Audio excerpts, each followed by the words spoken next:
All right. I just realized my mic was not working. How long has my mic not been working? I think when I moved my mic like closer to me, it just like stretched the cable or something. That was annoying. That happens so often. Like snags the cable a tiny bit so the cable slightly out of the mic.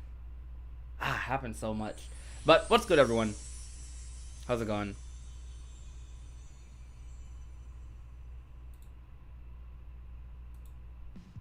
Ooh, ads. For the entire time. Yeah, I figured. It happens. It do happen.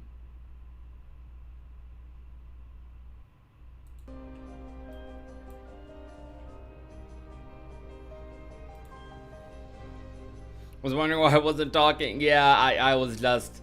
Okay, anyways, to recap what I said, I was basically saying hi to everyone in the chat, and I said that we're actually going to work our way backwards with the analysis. I want to analyze the secret movie first, the secret episode, before we get into like the thick of things, you know?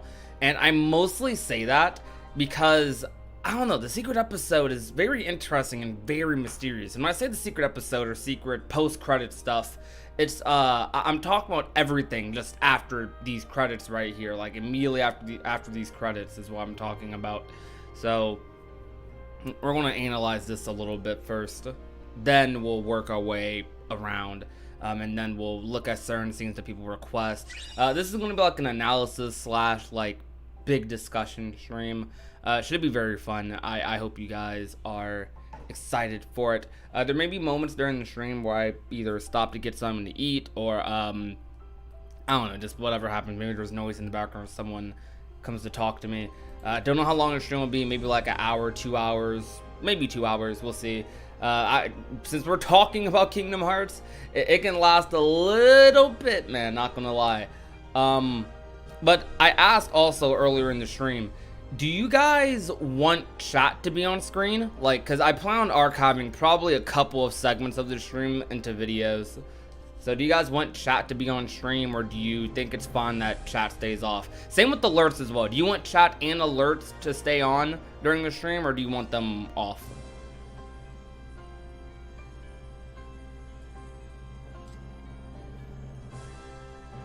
We're gonna go back and let the credits play from the beginning so we can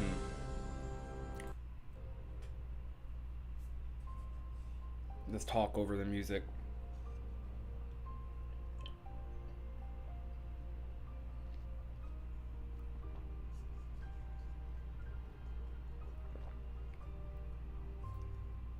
Yes for all. Okay, got it. So we'll put chat on the overlay. Here we go. You guys can see your own messages now. Everyone can see themselves.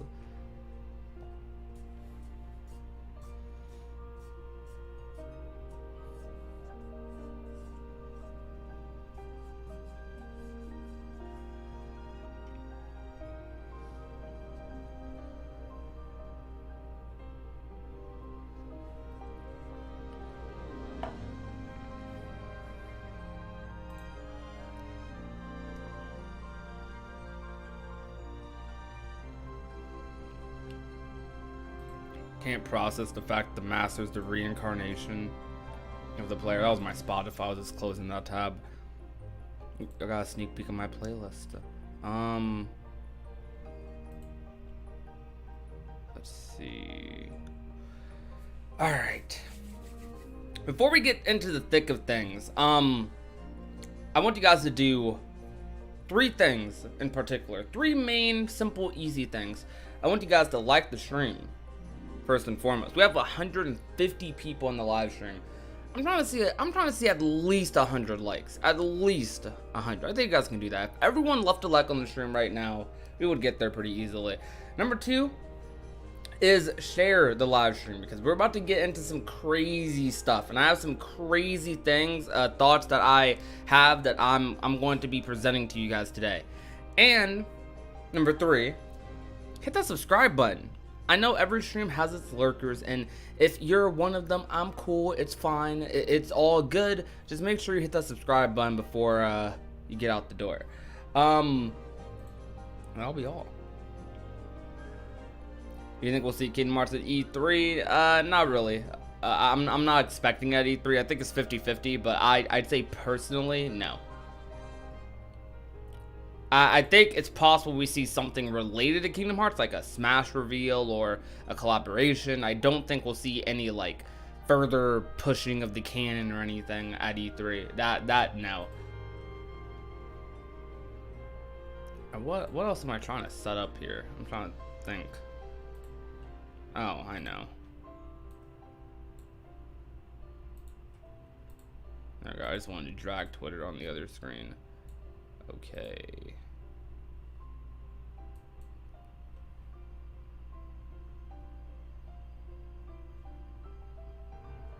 Oh yeah, and I wanted to tweet the stream out. Yep, that's something else I was about to do. Okay. Alright, so after we tweet the stream out, we are going to go ahead and begin. And like I said, we're going to be starting with the secret episode. And then we'll go from there, see how things go.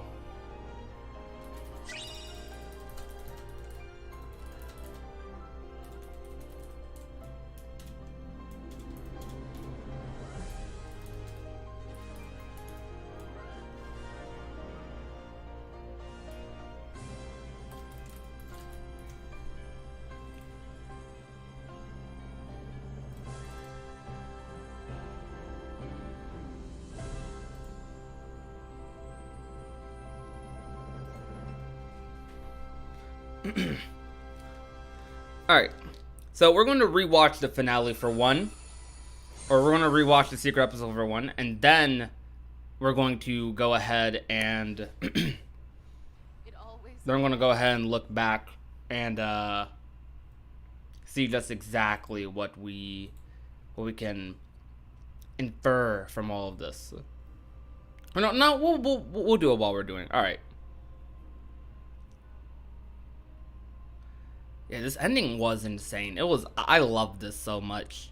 So, this scene right here, you can clearly tell that this scene is taking place, like, it's hard to tell. Okay, you know this is taking place, like, right after Daybreak Town got destroyed. How long after Daybreak Town got destroyed, I don't know. I'd assume because, like, all these buildings, they don't seem to be, like, they're damaged, but it seems kind of recent. Like, I don't know how they would do that graphically with this style or anything. But it seems like this might take place like pretty soon after Daybreak Town got destroyed, consumed by darkness and whatnot. I don't think Ephemer teleported like super far forward in time or anything to this point where like you have like this huge land of water or anything, and neither would it really make that big of a difference in the timeline either. So it's best to assume he just right after his arc survived, he didn't teleport anywhere. He like just the arc is like reinforced or something, and he just ended up drifting throughout here. Like it's one of the few things that survived, and he just opened up the pod, and that man's in the ocean, the sea, I guess you can say.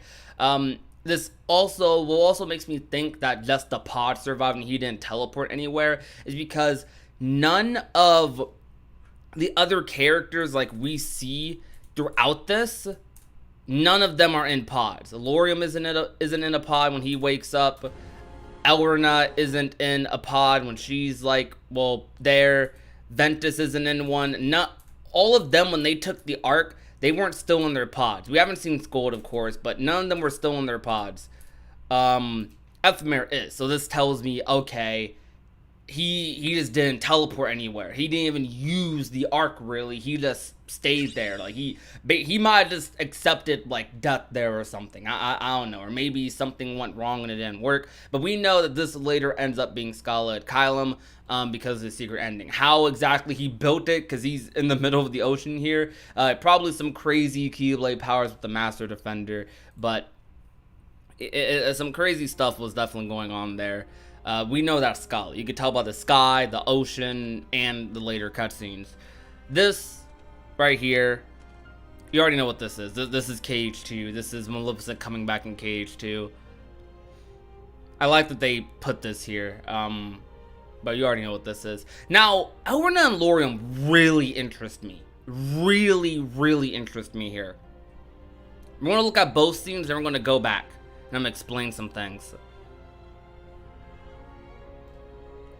So, Lorium here woke up in Dwarf Woodlands. We know this is Dwarf Woodlands because this world is in Key and it's Dwarf Woodlands.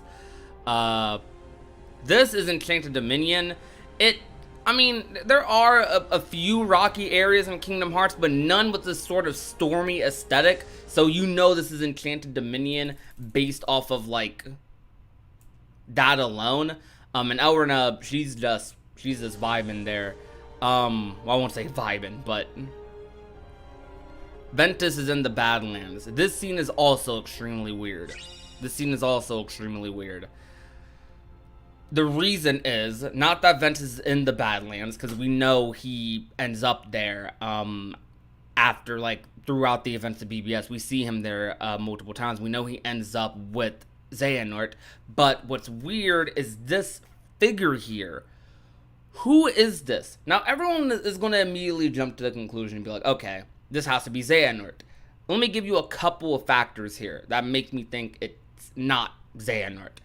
Or even just why this is weird in general. Who knows if it's Xehanort? Maybe they just did some weird silhouette animation thing and didn't go too much into detail on the model or anything, and it still is Xehanort. But based off of, like, the consistency of, well, this figure here, this wouldn't be Xehanort because, first off, at this point in the timeline, or assumingly at that point in the timeline where Ventus does, like, become a part of Xehanort, become, like, a sort of apprentice temporarily of Master Xehanort, Xehanort's old. That man's been old by that point. And old man Xehanort don't walk like that. He don't walk like this. Old man Xehanort, like, walks with, like, a hunch with his hands behind his back. He has that very iconic, like, old man walk that we, like, know him for. So that alone makes that really suspicious. On top of that, some people point out that this model does look a little on the young side, right? I can agree, but it's hard to tell. But I'm leaning, if I had to say a name of who I think this is, based off of the sequence of events here, I would say it must be Lushu, and it's Lushu just making sure, similar to what the Master did in Remind, it must be Lushu making sure the timeline sort of, like, moves forward sort of thing, making sure that Ventus ends up in Xehanort's hands, kind of like grooming him for that sort of role he's going to have later in the future. That's the only person I can really think of and say confidently. There's a couple other names I could throw out there just randomly. Ava's a possibility because Ava does have maybe some involvement with Ven. Shurlitzia being, like, a pick here, that would be interesting. But I don't think Shurlitzia, even as a silhouette, I don't think her model would look like that. Because Shurlitzia kind of, like, what the way her clothing is, even if this was the white cloak Shurlitzia, you would be able to tell, like, okay, this person's in a white cloak. But Shurlitzia's normal outfit, she kind of, like, has, I don't know how to describe it, but she has like a dress, and this person's not wearing a dress. It doesn't look like they're wearing a dress or anything, even in the silhouette. So I don't know about Shurlitzia either. Ava's also weird because Ava, they have, like, the little foreteller, like, costume, and I feel like since Ava's, like, role right now is very all over the place, like, no one knows exactly what Ava's doing, I wouldn't be surprised, or I won't say I wouldn't be surprised, but I don't think it'd be that weird if Ava was walking around as her normal self. So this could be like Ava just walking around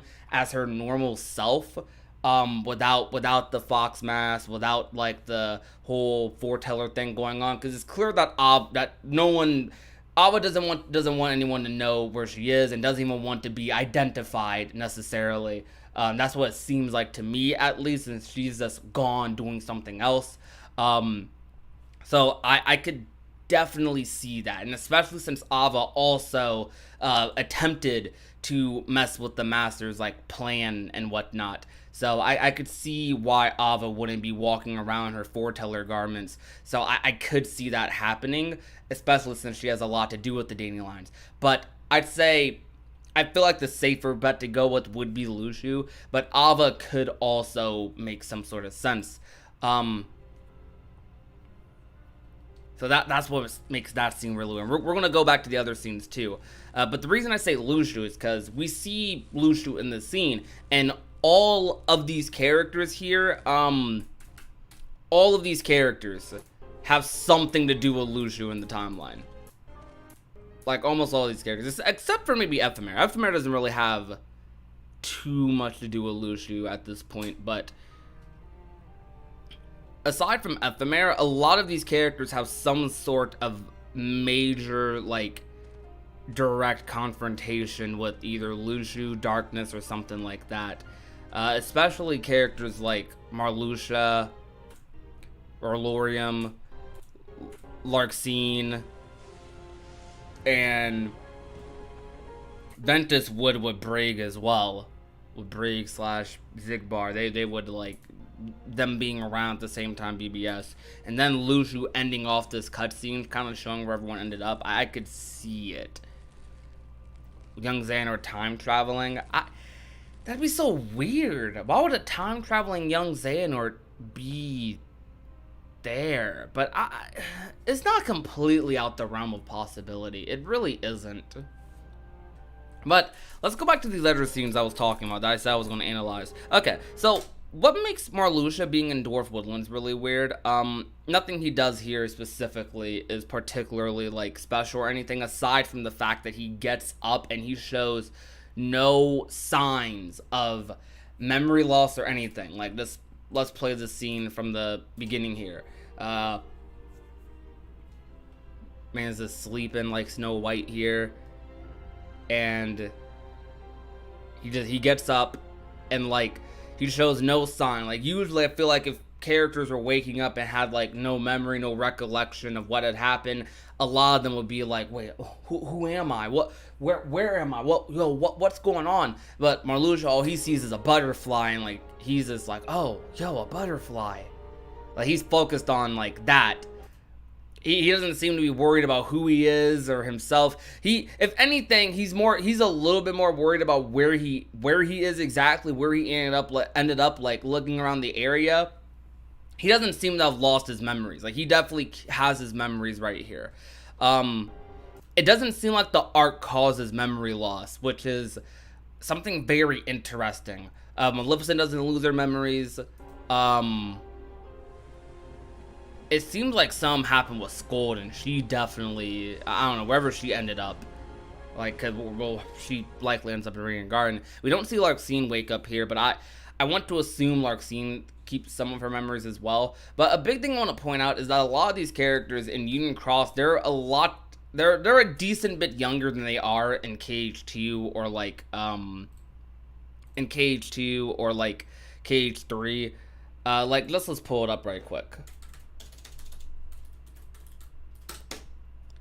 Now, given there's going to be a decent difference because Union Cross models, there's a clear distinction between these models and, like, the modern 3D models, but still, based off of just the designs, because Kingdom Hearts, one of the things they are very meticulous about is the designs. There's very few instances, there have been some instances before, but there's very few instances where they like keep design, where they have designs being super like inconsistent or anything. And I think them not giving Marluxia the long hair here, because he still has the extremely short hair here, is meant to show like how much younger he is.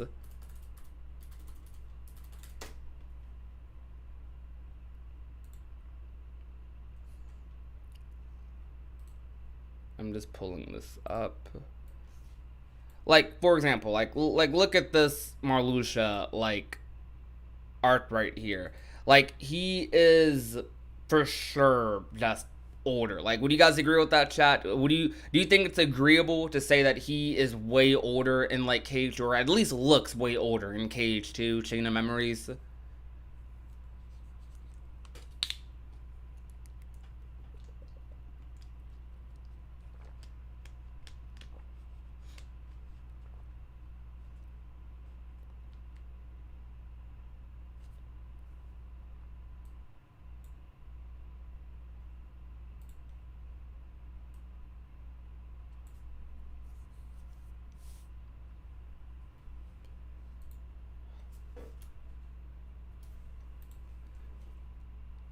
Okay, a lot of you do agree with that. All right, I just had to know I wasn't crazy.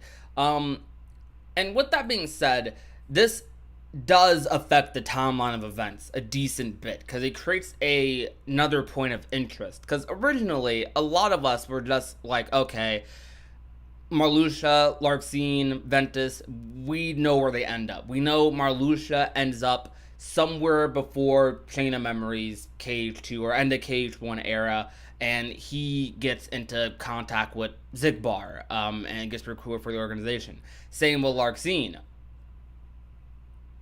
And we know Ventus ends up somewhere before BBS, and he gets into contact with Xehanort. Xehanort ends up, like, using him and whatnot. But with this ending, it now, with other factors, I can assume that Marluxia actually teleported to a potential similar timeline, like before KH1, or like around birth, like probably before KH1, after Birth by Sleep, somewhere within that time span. And I say this mostly because, hold on, I'm thinking, my bad. No, it'd be, yeah, it would have to be, before the ending of BBS. Okay, so with that, before the ending of BBS would need to be where Marluxia ends up, or somewhere around that, somewhere around the BBS time frame. And I say this because, remember, at the end of Kingdom Hearts 1, that's when all the worlds returned. We see Dwarf Woodlands in 0.2 in the Realm of Darkness. We can likely also assume that Dwarf Woodlands is also likely in the Realm of Darkness, like at the end of BBS. Like after Xehanort does his big thing, we can assume like a lot of the worlds like fall to darkness or something, maybe periodically during that time span. Dwarf Woodlands doesn't return, or logically does not return to the realm of light, which we can assume this is where this is, unless Marluxia teleported to a data world, which would be very bizarre. But we can assume that Dwarf Woodlands does not return to the realm of light until the ending of KH1. And keep in mind, Chain of Memories, the events of Chain of Memories, I don't know the exact time frame, but the events of Chain of Memories, I want to guess, I'm gonna make it like a little exaggerated, vaguely. I'd say they vaguely take place over like the course of like a month, maybe a month or so. And you could get the exact numbers by using days and using how long like Axel was gone when you left and all that stuff, because that's about how like long Chain of Memories lasted. Chain of Memories happened during the beginning, like the very beginning of days, leaning towards the early middle. So Chain of Memories does not last that long. So Marluxia gets revealed as an organization member and gets defeated in a pretty short time span. So we can assume that he's likely recruited into the organization around the ending of KH1 as well. Somewhere around there, that's likely when the organization is being built up, or sometime during the very, very small gap between Chain of Memories and KH1. So with that being the case, and like his hair, his appearance being a lot younger here, his hair being the main thing, showing how like young he is, because based off of other KH characters, not everyone has the same hair growth length or anything, so it's a little weird to discuss that. But based off of the hair, I guess that's what I'm going to go off of, because that's what I see here. I would assume that it would take a decent bit of time for his hair to get that long as we see in like the current artworks and whatnot. So there has to be a decent time frame where he's like getting older and like building up that sort of like appearance, and something must have happened during that time. So I don't know how long Marluxia is around before he joins the organization. There's now a gap between him joining the organization and where he ends up like with the arc. That's a gap now. And I'm going to maybe assume, this is speculation here, that he probably does actually find a lead on Strelitzia, I'd imagine. He probably does find a lead. Maybe he does get into contact with Elrina and like the others or something, or some of the other people who are within his timeline. Something must happen during that time frame. It's very bizarre for him to be put in Dwarf Wildlands. They could have made it easier on themselves. Like, they could have really made it way easier on themselves by making it so that Laurium just ended up right in front of Xigbar. Like, that would, like, I don't think people would have questioned that much. If Luxu could have known. I mean, it's possible for Luxu to know exactly where Laurium ends up. They could have made that way easier on themselves by just doing that, but no, there is a gap here, and that gap might be another story plot later. So yeah. And regarding Elrina as well, it's a little bit more difficult. Well, I won't say that. Now regarding Elrina, it's kind of the same thing. Enchanted Dominion, the same thing applies with Dwarf Woodlands. Elrina here, we can assume Elrina's younger as well, because all the key characters are young. All the characters in Key are pretty young. Same with Ventus, which we'll go back to in a minute. Elrina here, Larxene, same thing applies with her being in Enchanted Dominion. We can assume that's where she's at. Enchanted Dominion shouldn't return to the Realm of Light until the ending of KH1 as well. Or something like that. Because that world fell to darkness. We saw that world in 0.2. So there's a gap with Larxene and Marluxia as well. So were they recruited at the same time, perhaps? Let's see, what are their numbers? I forget. I need to remember their numbers. I'm not gonna lie, that's like one thing I'm not an expert on within the organization. That's like one thing I'm not an expert on with the organization. I'm not too keen on all their numbers, but hold on.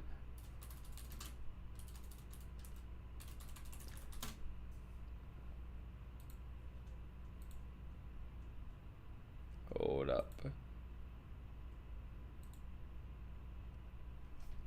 Yeah.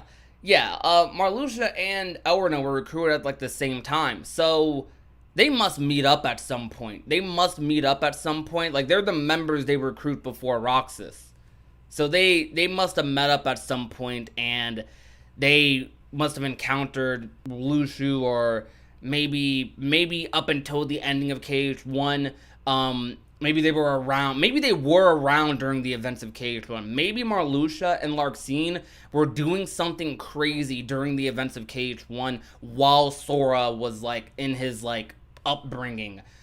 That could be another story they tell just in the background, because it's not crazy for them to be around. Like, Sora's not super powerful to the point where he'd sense these other Keyblade Wars, or his heart would lead him towards these other Keyblade Wars or anything. I mean, he's on his own wave to save the world, to steal the keyholes. All Marluxia cares about, likely Larxene, because she's probably going to follow him. All they care about is finding Strelitzia. So yeah. And yo, Arrow, thank you so much for the $5 dono. Elena is the name of the girl in Final Fantasy VII. She's blonde and dies not having children. That's how she becomes a nobody. What? I don't think Elrina is... and that's not her name. Her name's Elrina, not Elena. But I don't think Larxene or Elrina is anyone from Advent Children. I seriously doubt it. I very much doubt it. But I appreciate the donation a lot.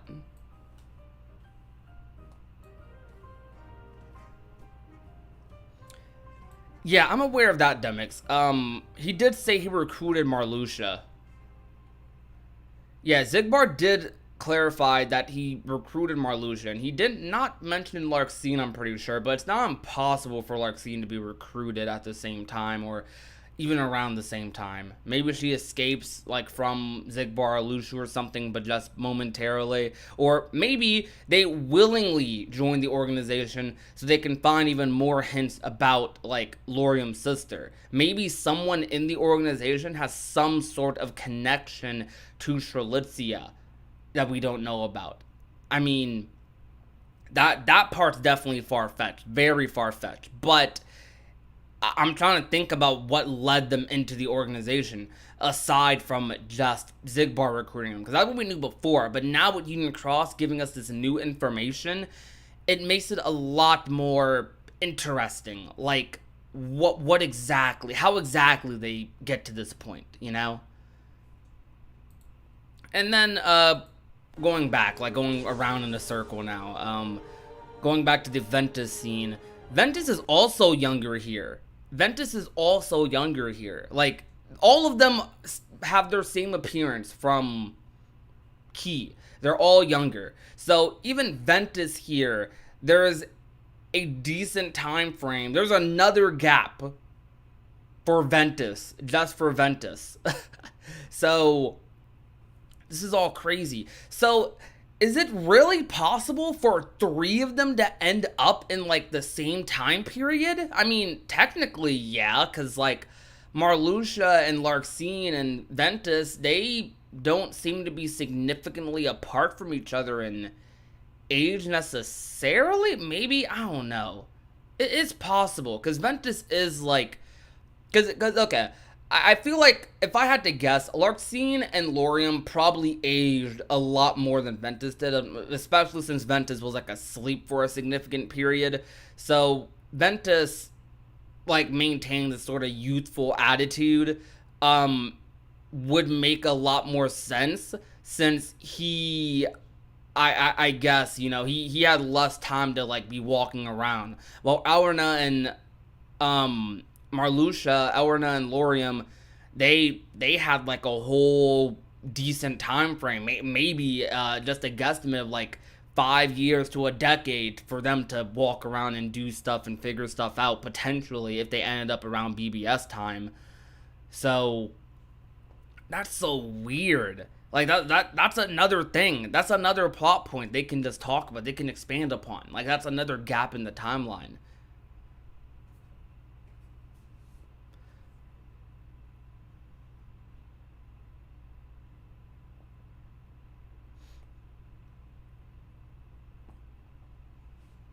Alright, so that's the part of the secret ending I wanted to talk about with those characters. What do you guys think about that? Well, Aurna and Marluxia, it's honestly, based off of our current information, it seems like they very possibly could have ended up in the same time, but just in different worlds. Or at least the same general time period.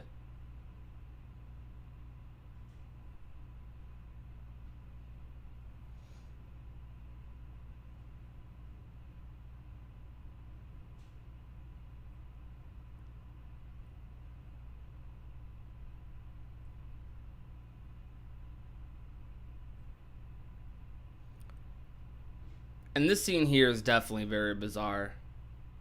Like, the bizarre part about this scene is that Brain or Luxu having the body of Brain is weird. Very weird.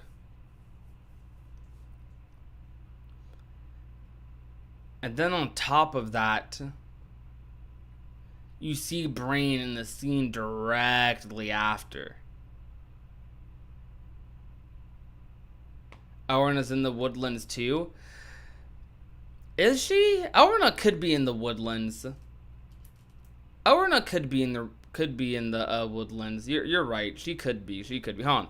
Let me look at the dwarf woodlands areas, because I mean, you guys know I haven't. I mean, I've played a lot of Union Cross, but, like, I don't recognize every area like that. Hold on, let me look. Let me see if there's a reference to that specific area. Woodlands Mountains.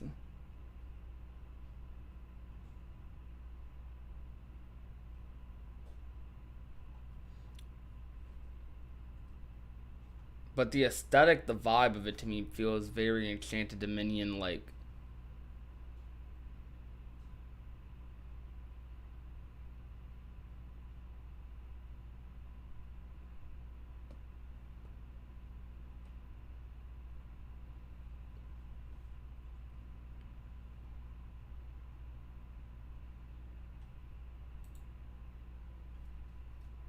I can't find that area. If you could find that specific area in Dwarf Woodlands, Chimchi, send it to me.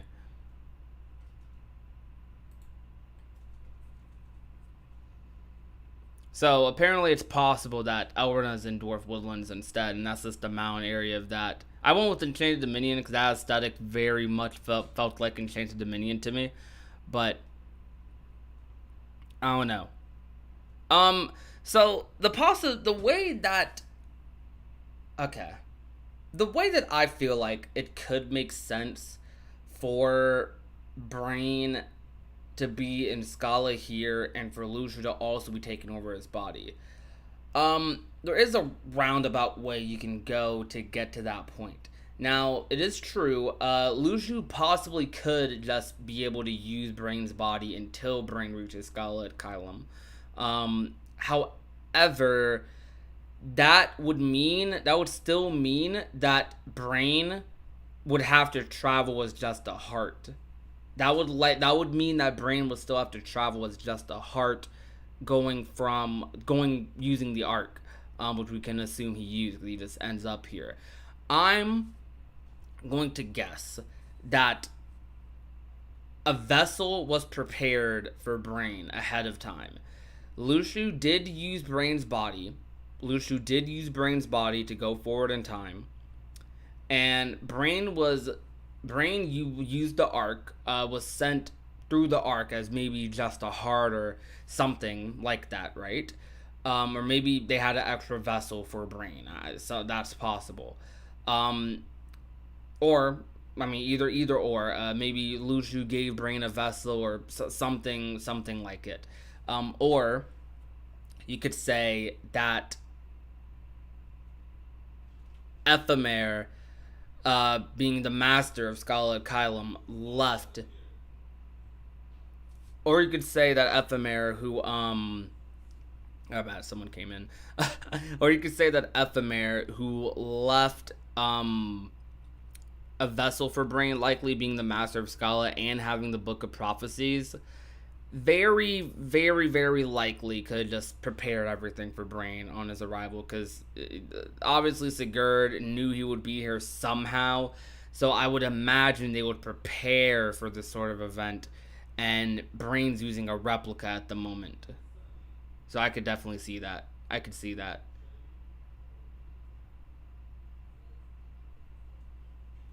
But what vessel replicas weren't around back then?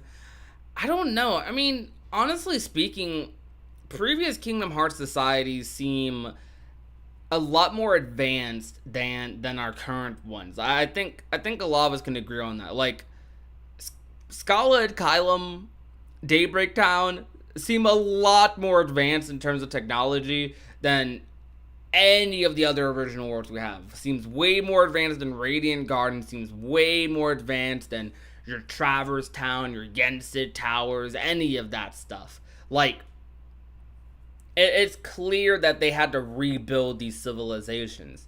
So we're not actually like innovating any technology. We're likely we're likely just getting back to where we were, I'd imagine. Though to be fair, I mean Ansem does have some stuff up his sleeve. Like Ansem does have a lot of crazy stuff, but I don't think it's completely out the realm of possibilities for someone to have messed with the idea of replicas or vessels or stuff in the past.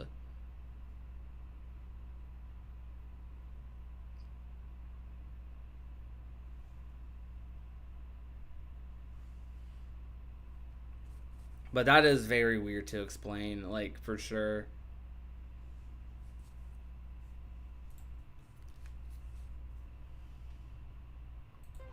Sigurd here is interesting.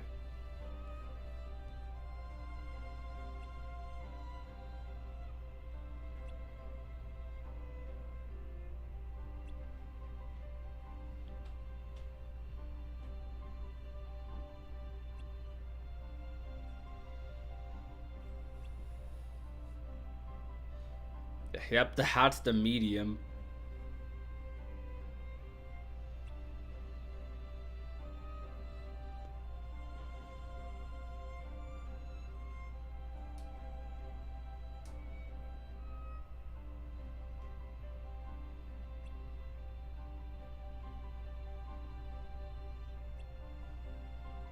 Well, if Lushu's original body just straight up looks like Brain, I, I don't know.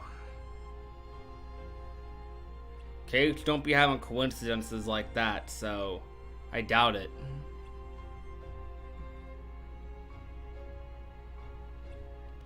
Yeah, Brain doesn't necessarily need a vessel. The hat could be enough to just bring his body back potentially. I maybe.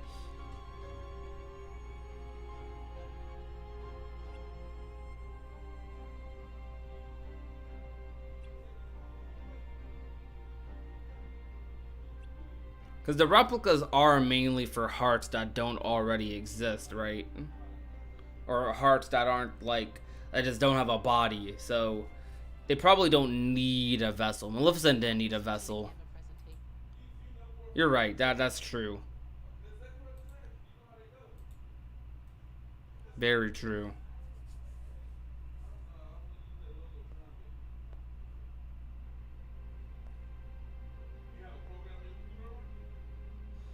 You think Lushu is Brain here? I think that'd be weird. I think Sigurd is a version of Lushu? I don't know about that. I doubt it, personally.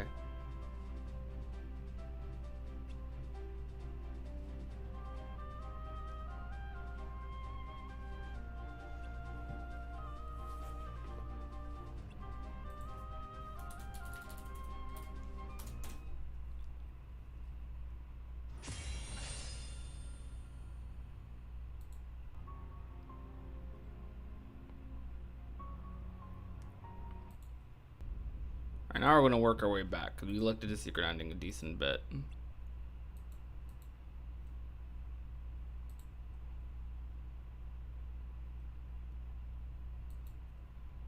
Yo, what's good, Violin?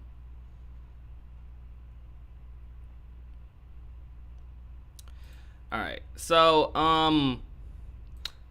now it's time for me to hit you guys with, I won't say it's a theory yet, but it's a thought. It's more of a thought. Speculation, like always. A discussion to bring about. Now,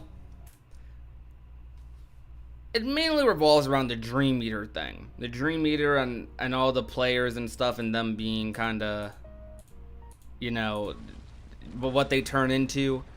My feelings about this. I think this is dark. I made a video about this today. I think this is one of the darkest things, like, reveals in the Cage series. I mean, it's both dark and kind of lighthearted. Like, it's cute, but also really, like, dang, wait, they're Dream Eaters. Like, because the dark part is, wow, we're destroying Dream Eaters. We're attacking Dream Eaters or Nightmares in Dream Drop, and I can show you guys some my friend showed me earlier, as well, as we expand upon this. But also it's cute because it's like, oh, the Shirthis take this form to protect, you know, their sleeping hearts. But let me hit you with this. They specifically say here, when your heart sleeps, we become something to protect it. Sleeps. Now, Kingdom Hearts does not like to use the word death that much, so sleep in this context could just mean your heart is gone. But they later give you a choice, and they specifically use the word your heart will like dissolve. If you refuse sleep, you will dissolve into a new heart. So this could imply their hearts are still in the Dream Eaters. Maybe not like in the same way that our hearts are inside like our bodies, like as Sora or as other Guardians characters, right? But their hearts still exist in the concept of the KH universe. That brings me to one other thing that we learned in KH3, that Riku learned in Dream Drop. It's called the power of waking. And what if the power of waking could be used on these little Dream Eaters here? I don't know. Like I said, it's not a big thought out theory. It's not a big thought out theory, but based off of the info we have, it's I feel like it's kind of possible. Maybe, I don't know if they'll do it. I don't know if they'll explore that, but imagine, right? Like Sora just has this Dream Eater here, and he's just like, oh, I'm gonna use the power of waking on. You can't spam the power of waking. It's not something you can just spam. You have to use it properly. There has to be a specific reason, purpose with that. But it's like, I don't know. You see your Dream Eater here, there. Use the power of waking on it potentially. Hey, look, a Dandelion's here. They can tell you. They can give you some info.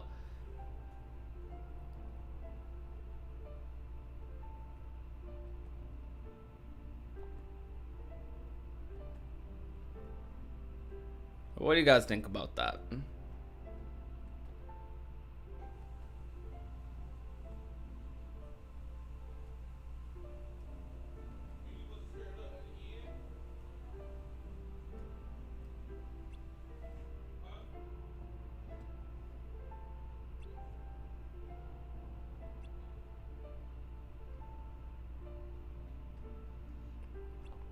I definitely need to see Charity interact with a Dream Eater.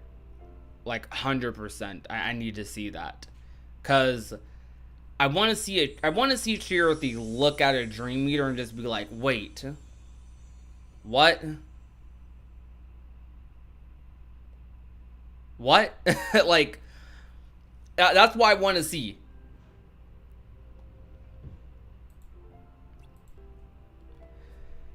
Can you see how the Dream Eater is formed and the wielder becomes the heart and the Charity's body? Yeah, like basically Charity and the Avatar, like the Keyblade wielder, basically they fuse to be they fuse in sleep to become a Dream Eater. That's what that is. Like that's the simplest way to describe it. Their heart fuse to become a Dream Eater. Or not their heart. Like, well, yeah. The player's or the Avatar's heart is like inside the Dream Eater in some way, shape, or form, and Charity's like, I guess you could say like just a big, large creature to protect that heart. So it's kind of cool. But an aspect of this that makes this very, very bizarre is I'm gonna show you guys something my friend Cavern sent me. So we're going to open these images up. All right, open that. I'm gonna open that. He sent me these in order.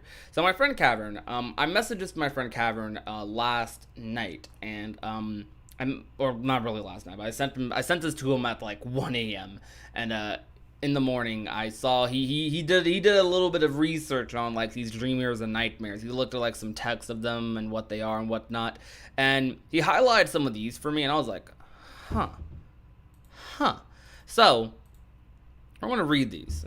So for starters, ignore some of the background noise, but for starters, there are two types of Dream Eaters: benevolent spirits, which feast upon bad dreams, and malevolent nightmares, which plant bad ones.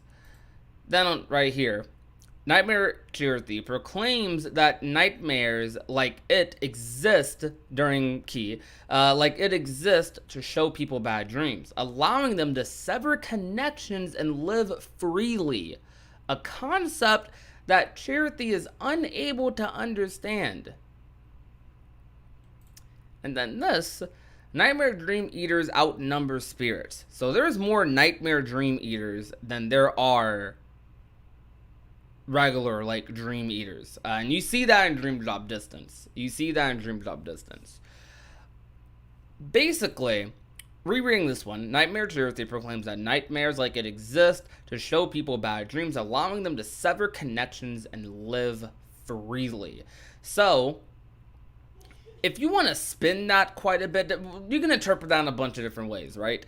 Because we look at the nightmares and we think of like kind of these like evil little creatures, kind of just want to mess with stuff.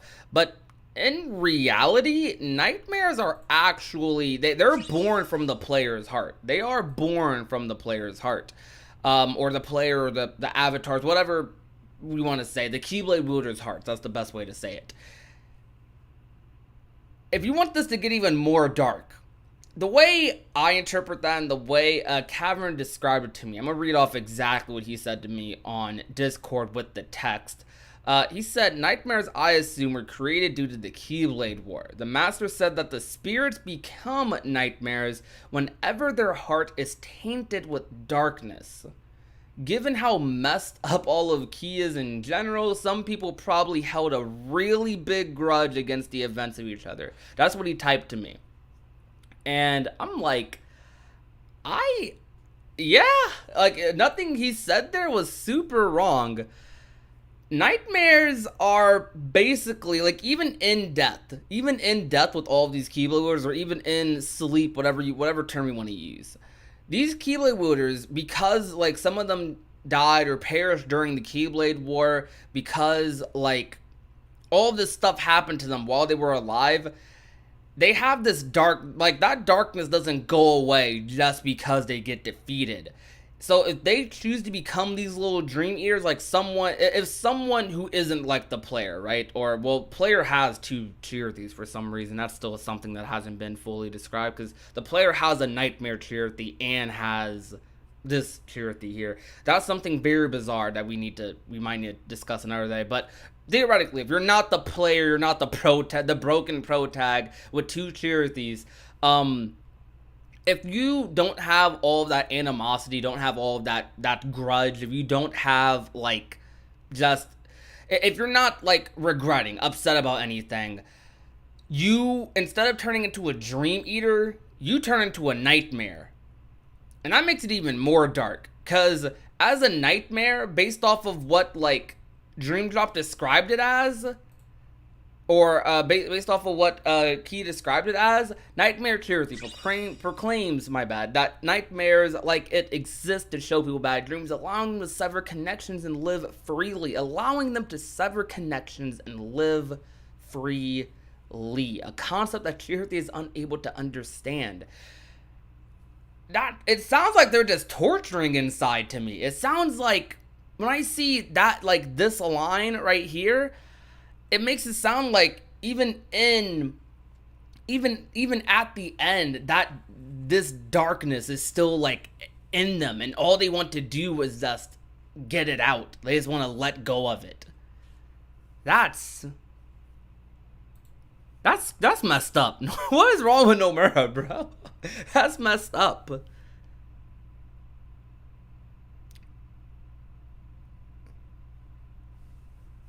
That is messed up. And shout out to stop spamming the chat.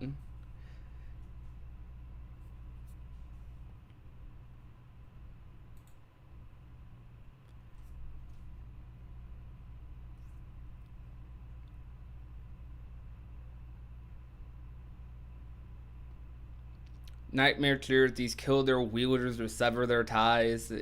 Yeah, they do. Very, very interesting. Wait a moment. The Cherokee the player is with is not his Cherokee. Player's Cherokee is dead. Maybe that's why he reincarnated instead of turning into a Dream Eater? Nah, the player straight up... It seems like the player straight up chooses reincarnation. It seems like it. They don't outright say it, but it seems like they look ahead at their life and they see their Xehanort like, oh, I get to go on another journey. Yo, sweet, let's go. All right. So they just reincarnate.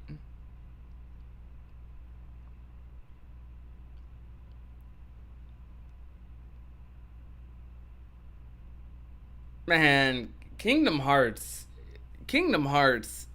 just got way darker.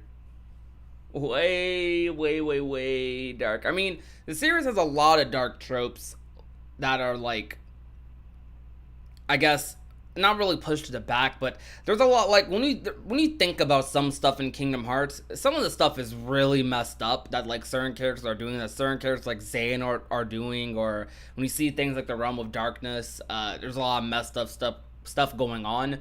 Or when you think about a lot of the stuff Ansem did in the Secret Reports, it's a lot of really messed up stuff as well.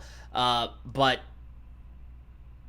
I feel like Cage is definitely not as upfront about its like darker elements as this game is. Though to be fair, I think a lot of it is the viewers interpreting like the Dream Eater stuff as like kind of messed up, which it is a little bit, but it's like, it is also cute. Like I said, there's like both sides to it. It is cute to see these little dreamers. If you look at a surface level, you're gonna think, okay, yo, these little dream eaters, they're adorable. Oh my gosh. And then when you look at the deeper meaning behind that, when you think about nightmares, when you think about like what led to this, it's like, wait, we're destroying our friends, our Keyblade wielders.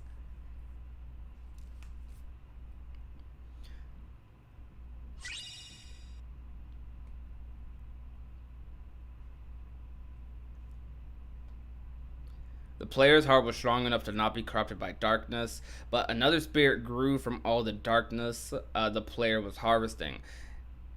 The only dark tears that we see is there because of that. Okay.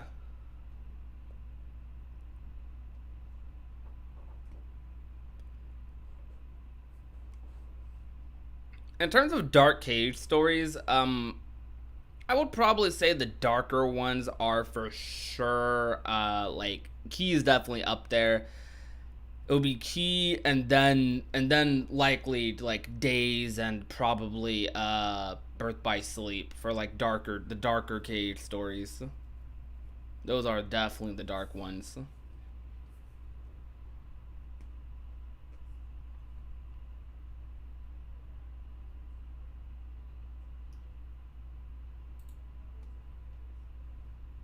Yeah, that's crazy, man.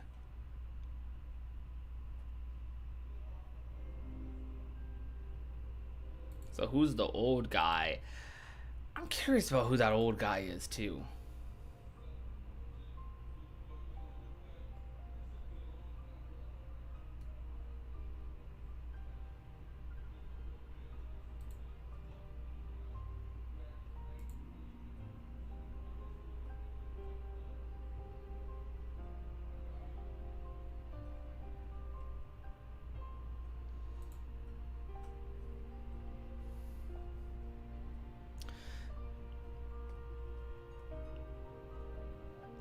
I think the old guy who collapsed behind Xehanort is definitely... Well, I won't say definitely. I think the old guy who collapsed behind Xehanort, if I had to think about who it is, I feel like it's probably Lushu. That's how I feel. I feel like it's probably Lushu. Because... Hold on, we'll talk about that more in a minute. Give me a second. I'm like scrolling through Twitter, and all right, must make a pin message.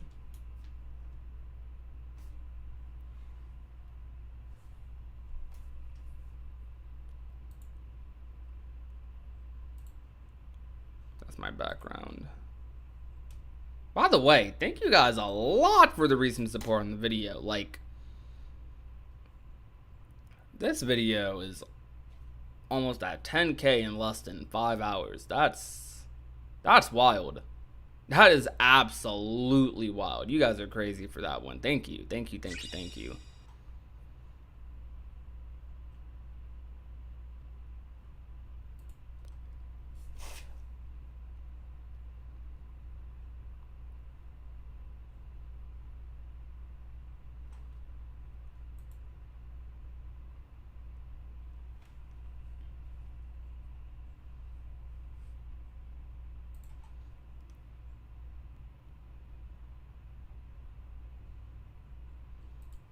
But yeah, bro, speaking about the old guy, hold on.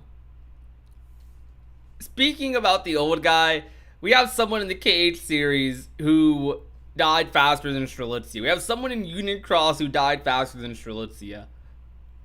This man, oh, one scene, two scenes, three scenes, and he's gone. And Xehanort don't even notice him. Xehanort doesn't even notice him.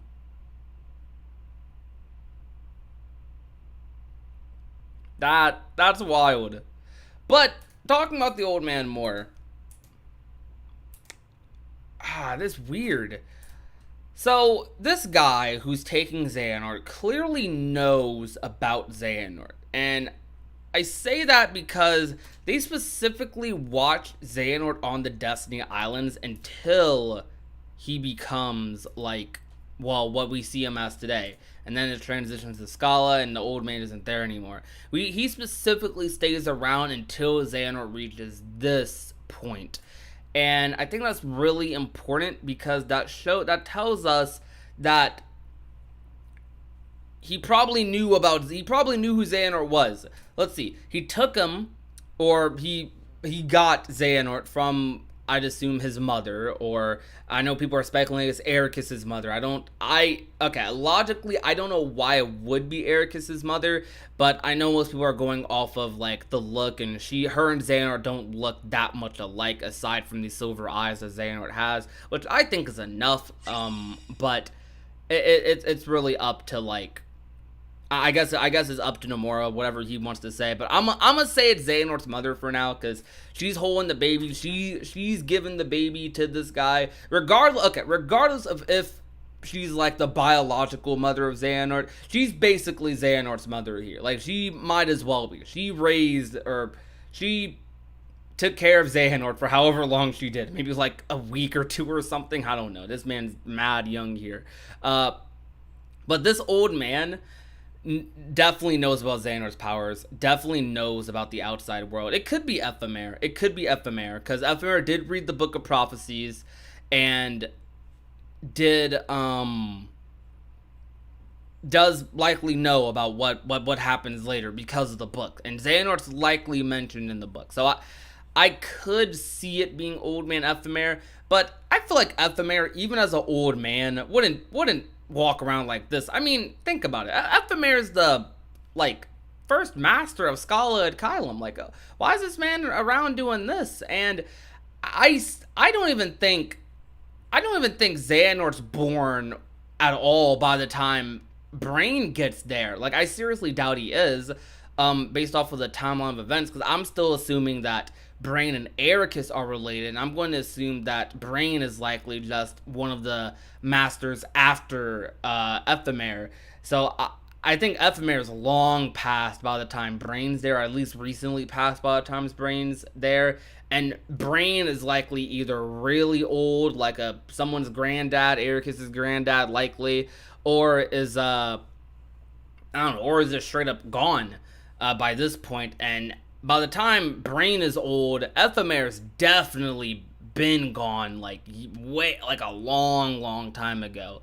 So I think it's possible for it to be old man Ephemer. It would be very weird, but I don't think it's super impossible. But I want to say it's Lushu, like keeping the timeline going, because Lushu took him to this world and kind of like watched over him. It doesn't seem like the old man was really super involved in Xehanort's life, because it seems like Xehanort didn't even pay attention to his death. It seems like this old man was just watching over him from like afar, like very afar, like just making sure things move forward like on the Book of Prophecies. So I think this is Lushu with whatever body he had at this point just collapsing. But I don't know. Maybe this old man don't even matter. Maybe that old man is just another one of similar to Sigurd, for example. Similar to Sigurd, who knew about Brain's location.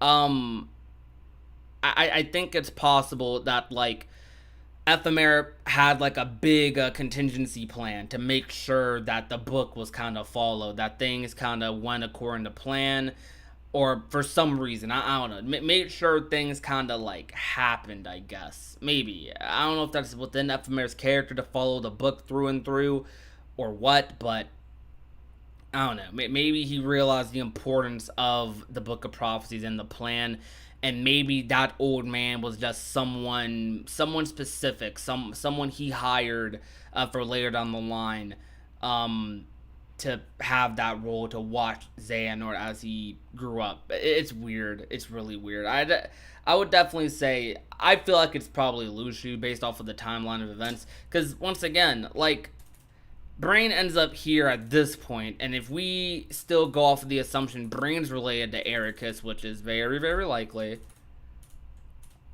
Ephemer is so old at this point, or, well, he's gone. He is the founder of the city. Scarlet Common was, so he's gone, was the first Keyblade Master. The first Keyblade Master. And Brain's here now, likely before Ericus or Xehanort are even born, well before then. So I don't know. I mean, maybe it's old Brain. I don't know. That old man's weird. That old man's very weird.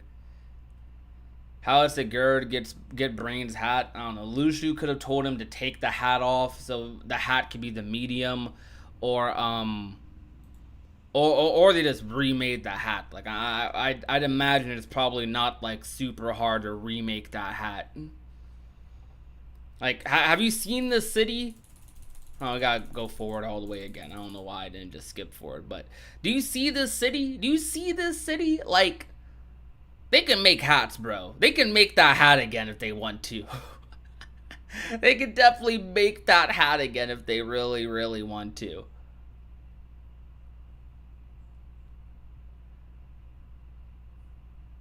But it's probably a lot more likely that the hat was just left there and Ephemer found it.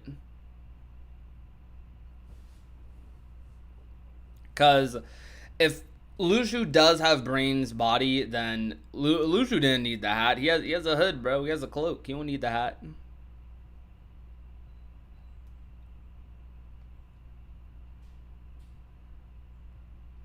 I guess. We don't know how old characters get in the cage series, Shabazz, so that is true, but I don't know. It sounds weird.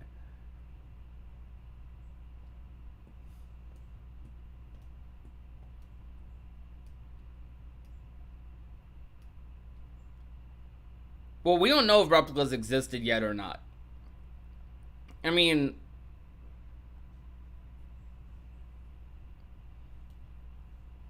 given how advanced the previous timelines were, I could 100% see Brain, like, I could 100% see replicas being around. Like, okay, I'm gonna do a little poll. Do you guys think it's impossible for replicas to be around at this point?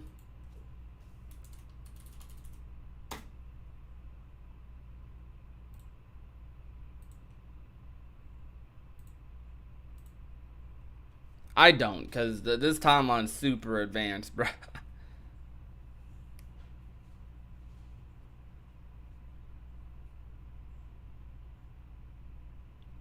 Yeah, I am glad we got to see more of Scala in this update, for sure.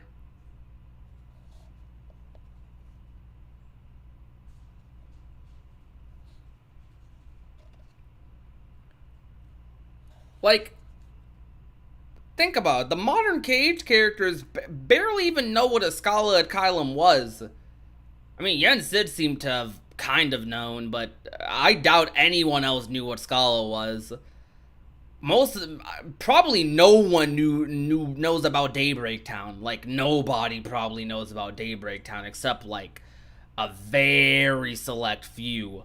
So I think it's possible for Vexen to not be the first to create replicas. He might be the first to reinvent it, but I doubt he's the first. But it probably doesn't matter. I mean, these characters taking the arc, they don't need replicas at their destinations. They don't need them because they have the medium. They have Lucio. The characters that needed things like replicas were characters that weren't around during like the Key or Union Cross days. Like in KH3, most of the Orc characters likely needed replicas. I mean, characters like Larxene and Marluxia didn't really need them based off of logic, but I don't know. Like a lot of the time traveling Xehanorts and Org members, they didn't fully need them because like, or they did need them because like I don't know. I don't think they had any sort of medium or anything, any sort of medium, like any item or anything left behind by them. I don't know. That is weird though.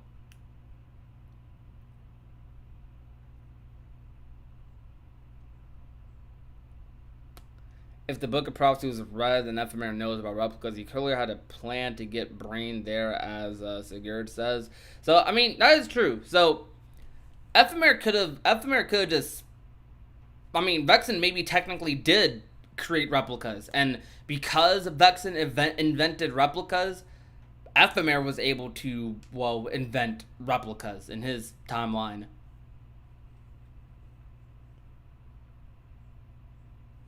So that's very true. Shaw, why are you spamming? Stop spamming.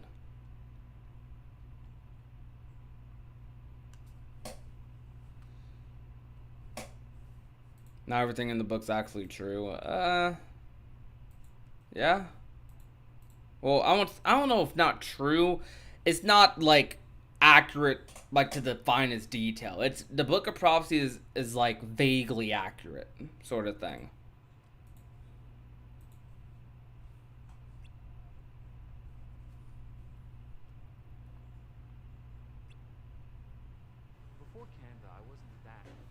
I mean, it is possible for someone to create replicas and like because the Book of Prophecy exists, it is possible to make replicas right now. It actually is. Anyone know the significance of the name Sigurd in Norse mythology? From what I read, they were like some dragon slayer or something.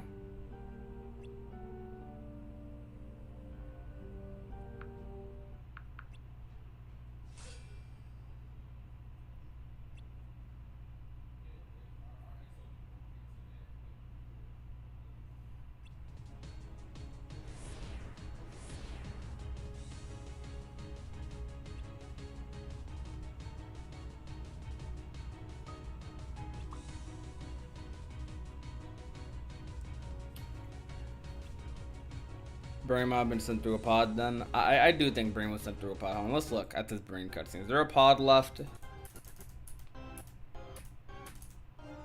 Yeah, there's pods left. But there's only those two are taken by Ephemer and hold on, let me see something. I gotta see something. This is the real world they're in right now.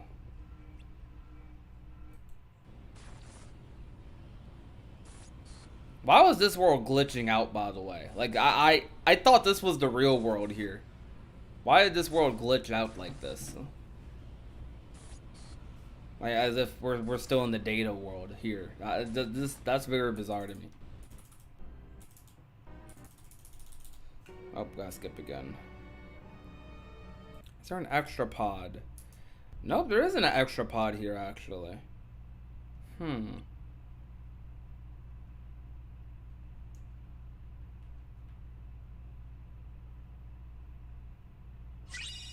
There's one data pod left. There wasn't there? Oh, okay. Let's go back even further then to this cutscene.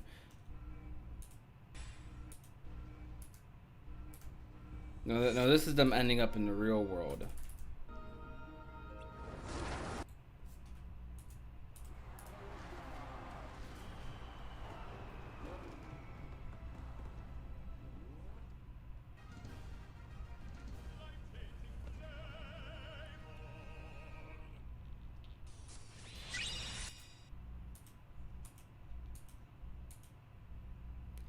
You're right, and they specifically pan on it too.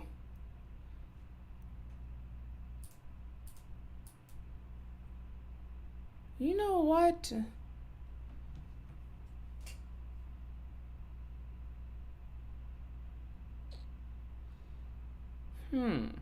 Yeah. So that does explain Brain. Brain did take a pod, 100%. I mean that's not the surprising part, but it is like good to look at that. So Brain did take a pod, 100%. Wait, but did Brain go back to the data world? And if so, why? Two pods and were all gone before the data version arrive. Let's go back to the Brain cutscene. The two pods there in the Brain cutscene. Or wait, let's see. Because they were sent back for...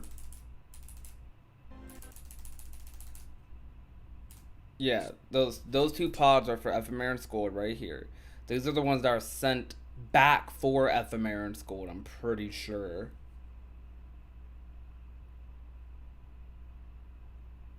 I think that's how that works.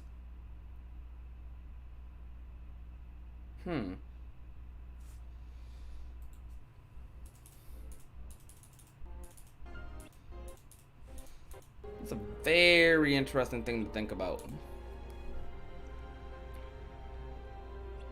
My theory is that Brain did not take a pod because Lucio knew he wouldn't survive and saved Brain by merging with his body.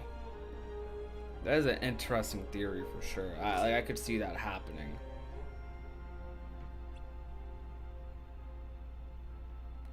Lucio expelled Brain's heart from body. Lucio takes Brain's body and his heart makes its way to Scala thanks to Ephemer and his plan. The Book of Prophecies, that's how we have the two brains. My thought was that Brain's heart took the arc, was like just without a body, and Ephemer prepared everything for him so he'd be able to come back like perfectly fine with his hat, his form, everything.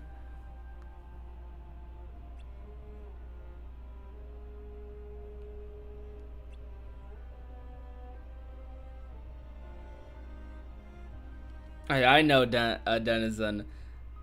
Xehanor's name is an anagram of the word another with the X added, so is that what it was referring to, knowing now that he may be the player? I mean, possibly. Another could refer to a lot of things. Another key.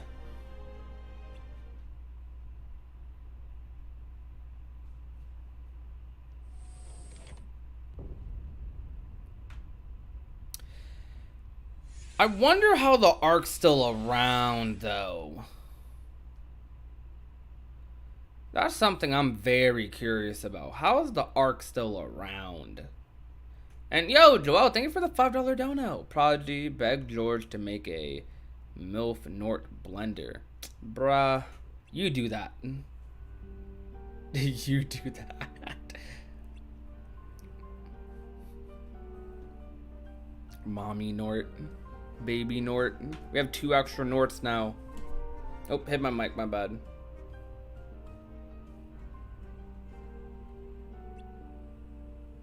Probably why Lucio calls himself Break instead of Brain. I could see it.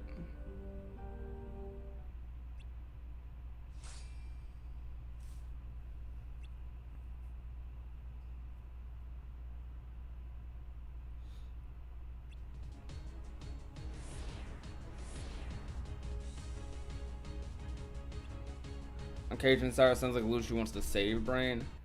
Let's see how different the translations are. Hold on. Go to Cajun Insider.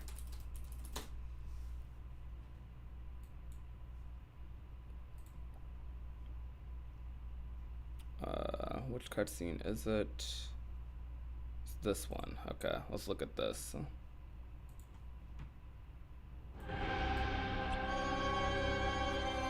See how different the translations are. I'm waiting.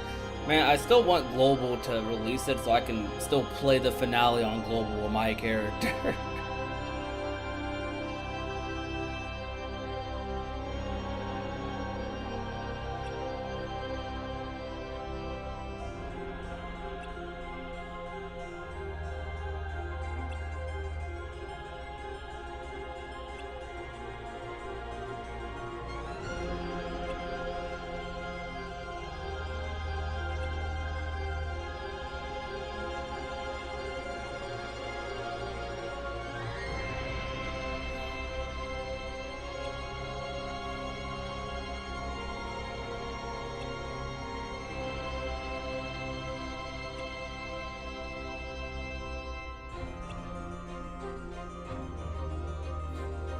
Hold on.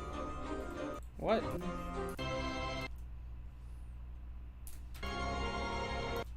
Well, I made it out. 2 more are still inside the data. Wait. Okay, yeah. And the one they're talking about being struck down. That's Strelitzia. I like how they still reference Strelitzia here, yeah. I love this theme. This theme is so good.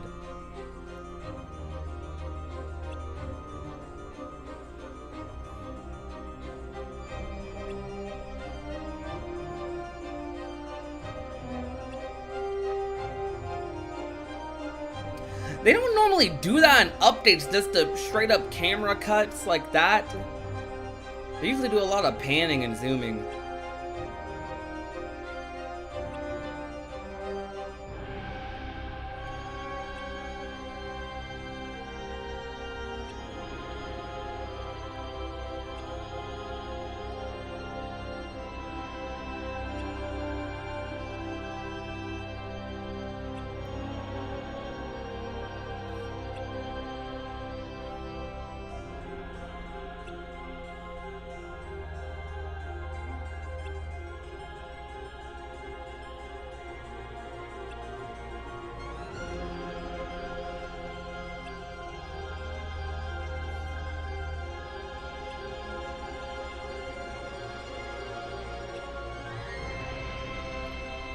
Medium as well as someone to remember you.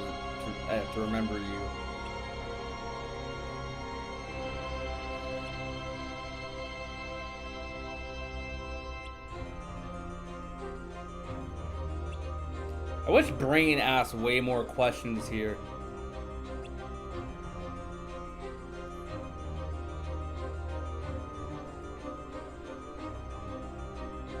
You're brilliant in every sense of the word. Be a waste if your life were to end here. Oh, that part's different. That part's very different from Everglow's translation. That part's very different. And yo, Ryan, thank you for the $5 donation. Pretty sure no one in Union Cross needed a replica because they all had their original bodies. Roxas and Xion needed replicas to exist outside of Sora. Yeah. That's true, because like that's a big factor. They needed replicas to exist outside of Sora. And same thing for the other Xanards. That is an oversight, because we shouldn't generalize it as, oh, all the current members of the organization are replicas. The only members of the org that are replicas, let me think. It's all the Xehanorts aside from Master Xehanort. So Xemnas, Young Xehanort, Ansem, and Terranort are all replicas. Vanitas might be a replica? I think?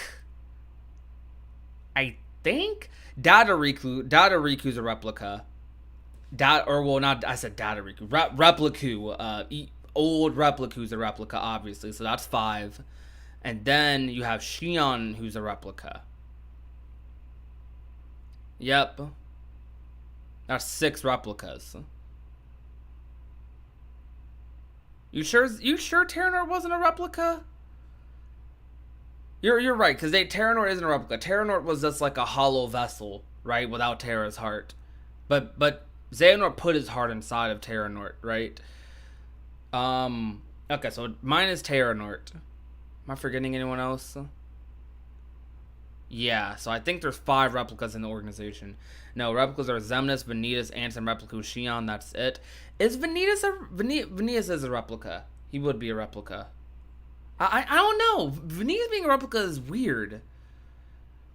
Vanitas had to be a replica to return, right? I think.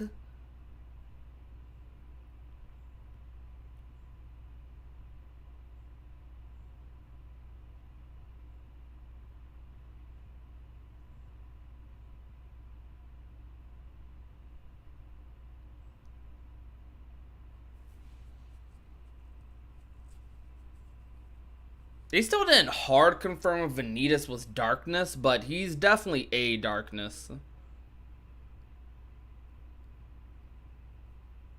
Or something. some embodiment of it.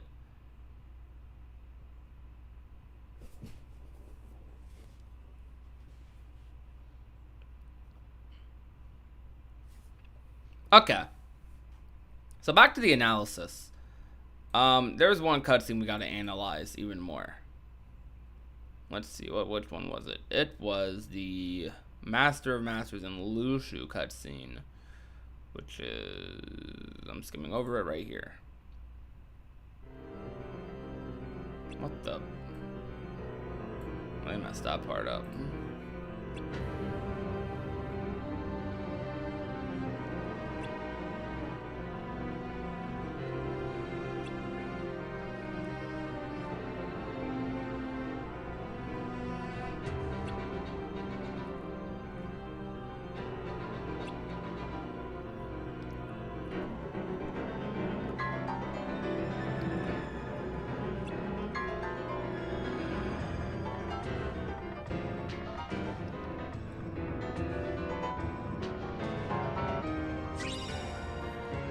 See how Luju backs up here, man?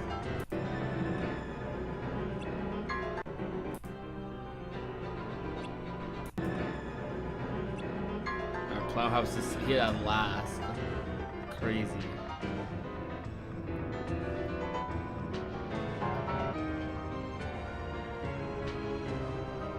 I should get going.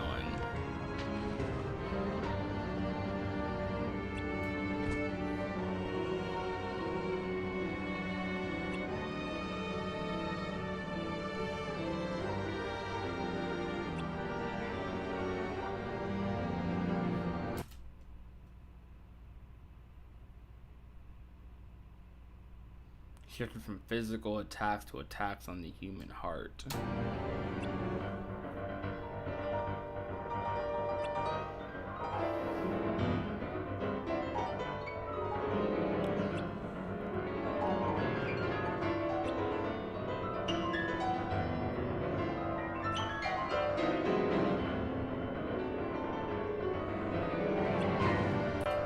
Seven is perfect and lucky and bright. 13 is discordant, unlucky, and a blight. Okay. That's different too. Wait, as that saying goes, there were originally 13 founding pieces of darkness. Huh.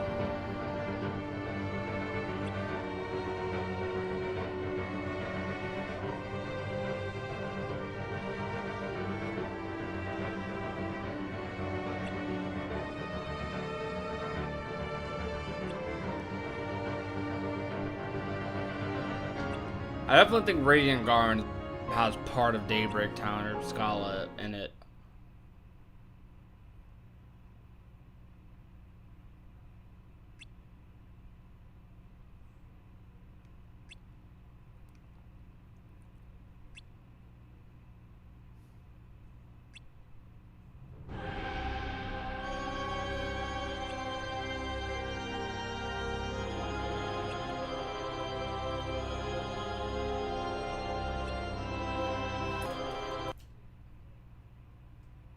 When darkness took root in them, you wouldn't lose to it. Except they kind of did by having a Keyblade War. I mean, it doesn't drastically change too much. It just adds more. It just adds some layers and some additional context, but it's not like drastically different.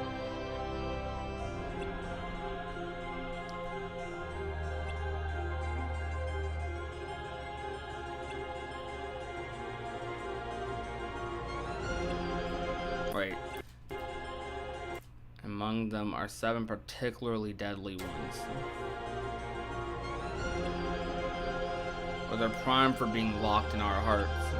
The darkness that take root within us will be divided and conquered. Okay. That's what the Keyblade War is for.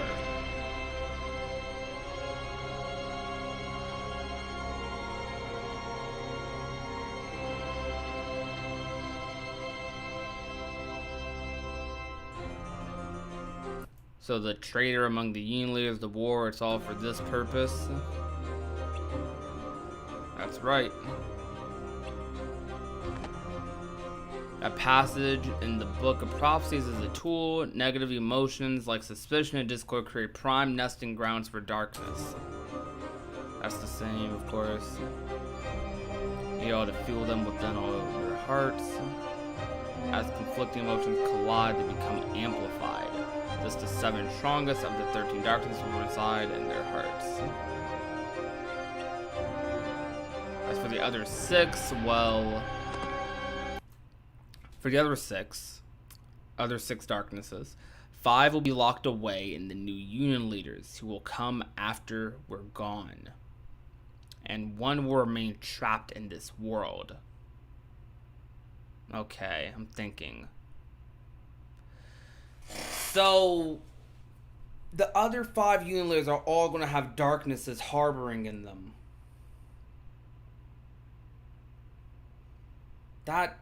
Wait. That's weird, though. But since Ephemer is gone, who's the darkness in Ephemer?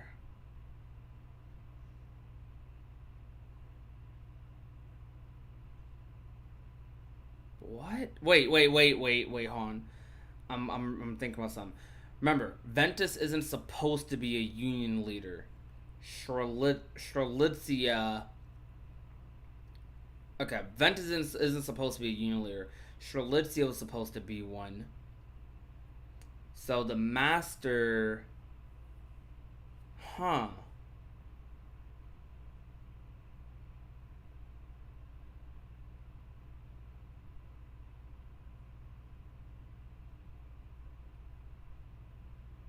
Yeah, 4 are trapped in the data world right now.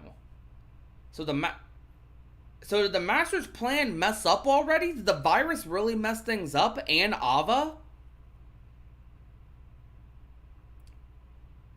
Because based on the update, 4 of them are trapped, right? Wait. But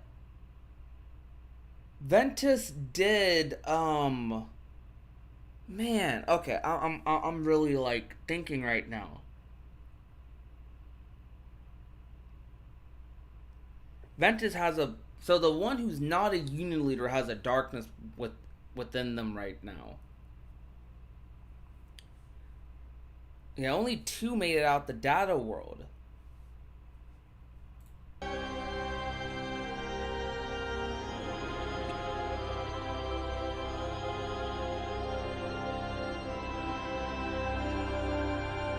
But let's assume the 4 trapped in the data world aren't actually trapped, and they get out somehow, right, through some event. If, even with that in mind, all the Union leaders who would have darkness in them, you would have, okay, at surface level, right, let's create a foundation. So, all 5 Union leaders, this plus all the 4 foretellers, right? Okay. Wait, is the Master including himself among those people who are going to have darkness harboring within them? I think the Master's including himself. And yo, Arrow, thank you for the $5 dono. Luciu is the last darkness. His doubt in the Master seeds his darkness. Then in the end, he'll betray the foretellers again, making him the traitor. Perhaps. I could see that, actually. That'd be interesting. So... Bruh.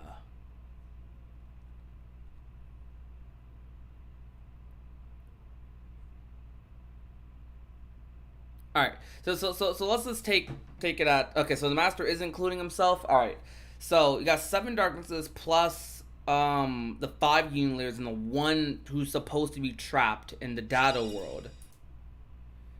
Or no, 1 trapped in this world. No, wait. They said 1 trapped in this world. They're not in the data world currently. So, hold on.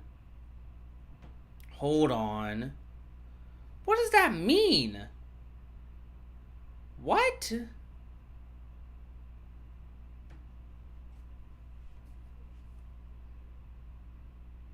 Trapped in Daybreak? Trapped in Daybreak Town? Or are they in... What? Are they... Okay, maybe... Are they in the data world while doing this cutscene?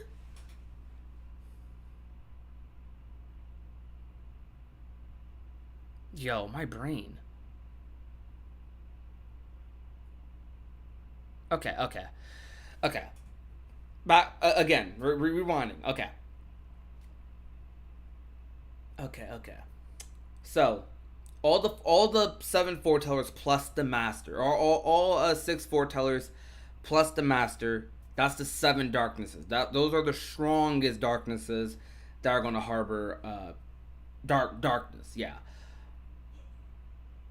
Then you have the other union leaders. You have five union leaders plus the one trapped in this world.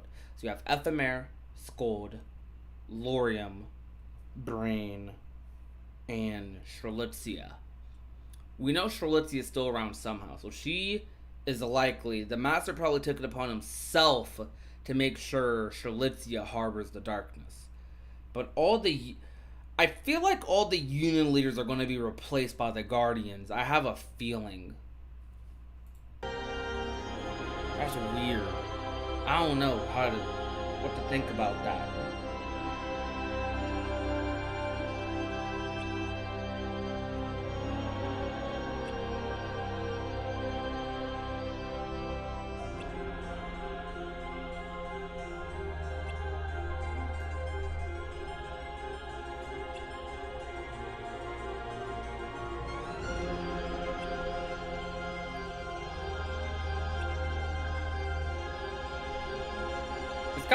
It's possible for Ephemer to reincarnate into Sora.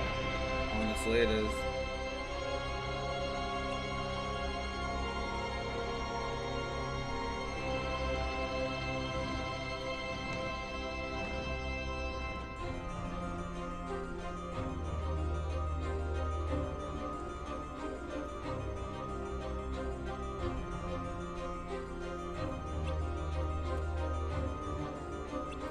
That is so confusing.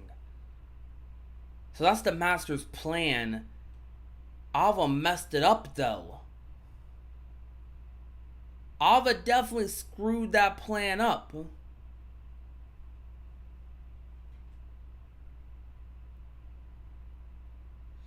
Bro, what? Okay, do you guys see where I'm confused at? Okay, hold on. Alright, okay. Let's backtrack. We got all the information we have. Okay.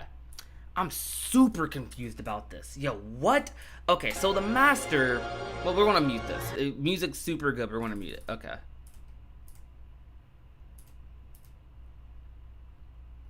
So the master confirms here. Hold on. Go back. Master confirms here. I wanted you to make your heart so strong that when darkness took root in them, you wouldn't lose to it.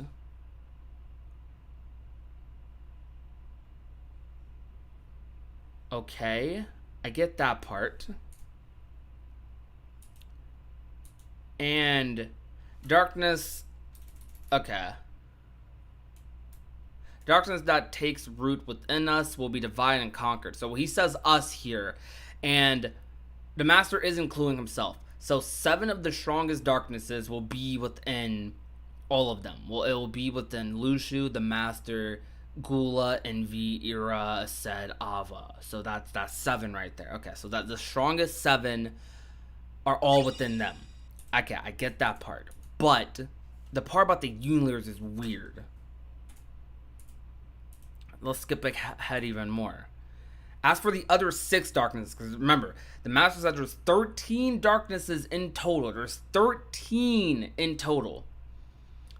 5 will be locked away in the new union leaders who will come after we're gone. And 1 will remain trapped in this world. That... I don't get that. That does not make sense. What? Okay, I'm going to explain why that doesn't make sense. 1 will be trapped in this world. Let's work backwards. Since we're on this scene already. This world... Assuming all of these scenes don't take place in the data world, because The data will probably exist at this point, but I seriously doubt the Master and Lucio are in the data world in this cutscene. Because that would mean Lucio would have to leave the data world with the box and all that stuff. So, I mean, it's not impossible, but it seems very weird to have this cutscene taking place in the data world in comparison to just having it take place in the real world, which we see the Master and Lucio in multiple times throughout Union Cross, throughout Key, all of that stuff. But the 5 will be locked away in the new Union leaders who will come after we're gone. The other 5, so like the 5 adding up to 12, those 5, that doesn't make sense. Now, I already know that Strelitzia is supposed to be one of the original Union leaders. I don't know if the Master is factoring that into this or not. He might be, because we do see a hooded figure with Strelitzia in the last update. However, let's see.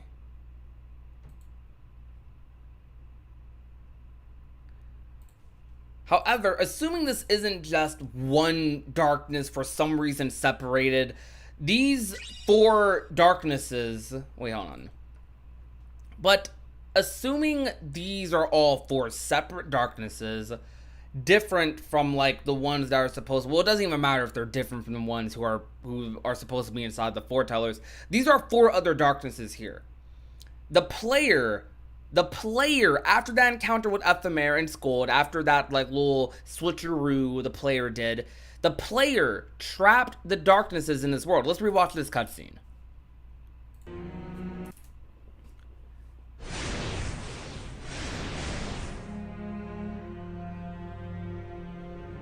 Nice work. Using his rage to get him to open the portal. We can use this to get to all kinds of data worlds. Right. When are you going to get rid of that meat bag? It's fragile, and if it dies, so do you.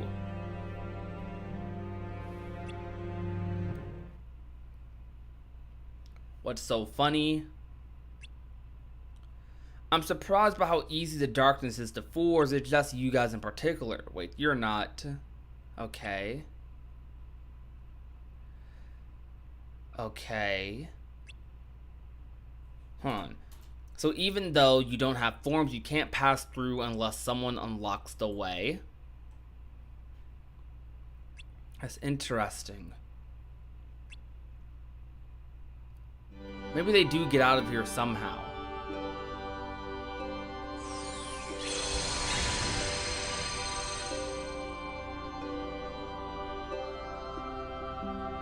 Ephemer locked the way in. Now I've done the same to the way out. You're trapped in this portal cable. Do you pretend to be possessed just to make this happen? Finally figured it out, huh? But you're too late. We've won.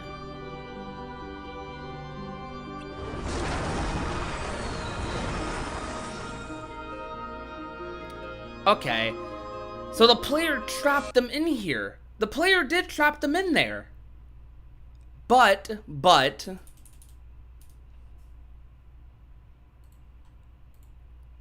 what is possible?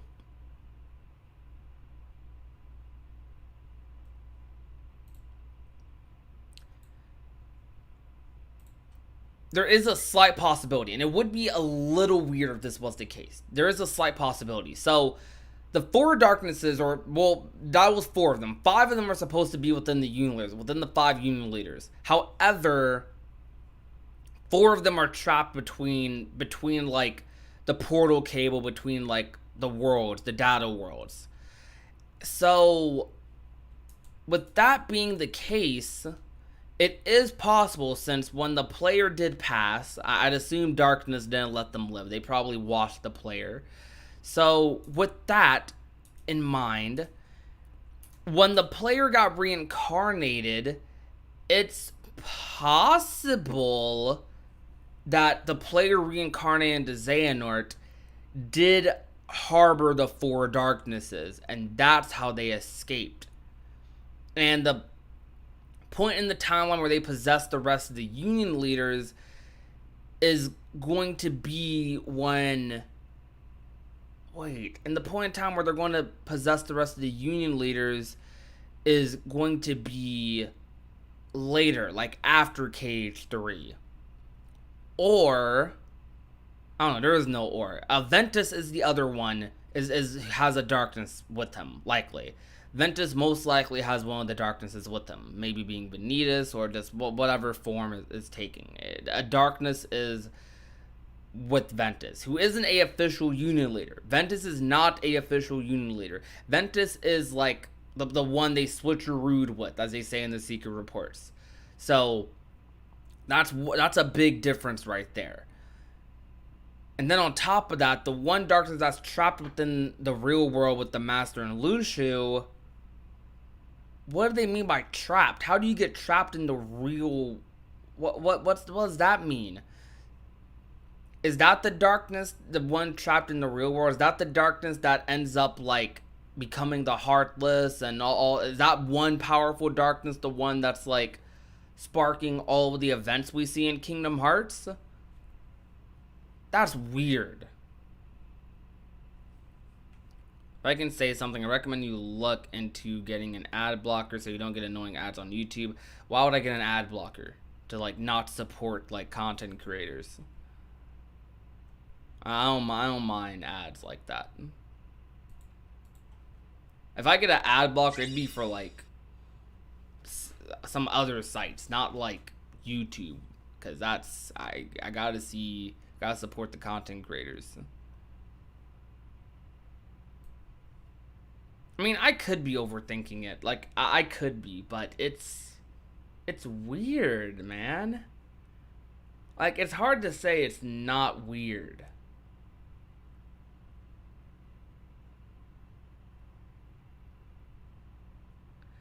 Did Ava change that much? Okay, did Ava change that much? And did Strelitzia dying affect that much? That'd be crazy. That would be absolutely insane.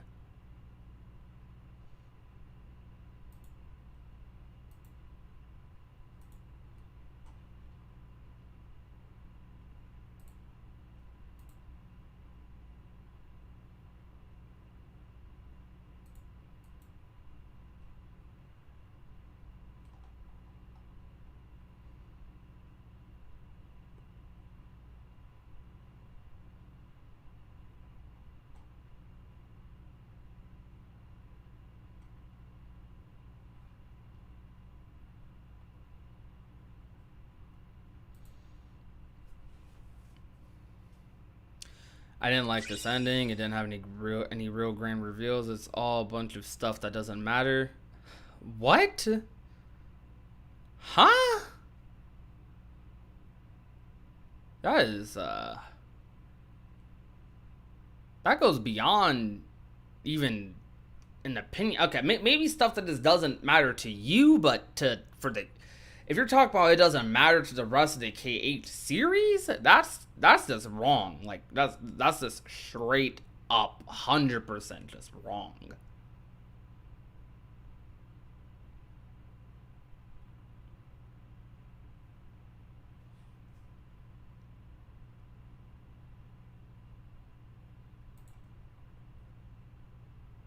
That was good. Stan's universe. How's it going? Yo, by the way, if you guys want to consider, if you want to go the extra mile to support the channel and get some pretty cool benefits on the channel as well, especially if you're a frequent watcher of the live streams, consider becoming a member. It's only $2.99 a month, and you get these cool little badges in the chat, access to a lot of emotes in the chat as well. Potential access to early videos, free art giveaway every month, and exclusive updates on anything to do with like the upcoming comic or anything to do with like Nara, maybe even other early content if I get it out in time. There's a lot of benefits to becoming a member, but even more so than that, it's mostly just a support if you can. So I would appreciate if you guys check that out. If you had to guess, how long do you think we'll have to wait until KH4? I hope it's not too long. I'd say like 3-4 years.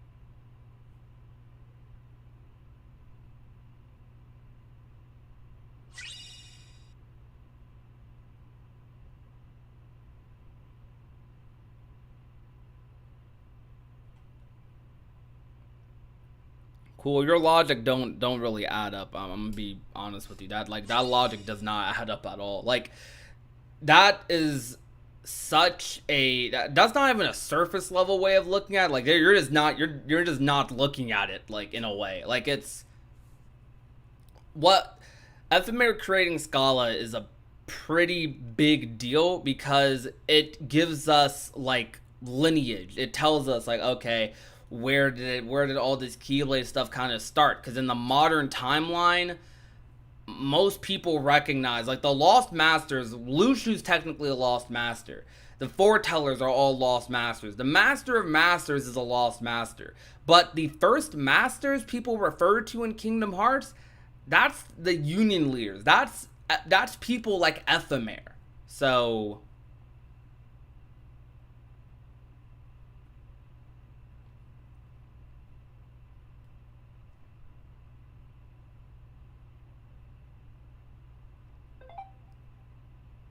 who was a Kilo who fell into some slumber and protected Sora's heart while he was in slumber. Yeah. Yeah.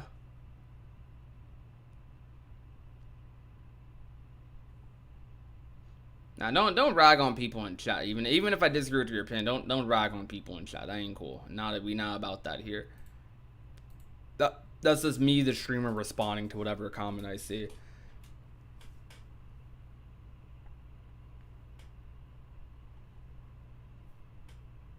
You should do a stream where you watch the master's scenes and key back cover and remind context of his plan in the Union Cross finale and analyze it.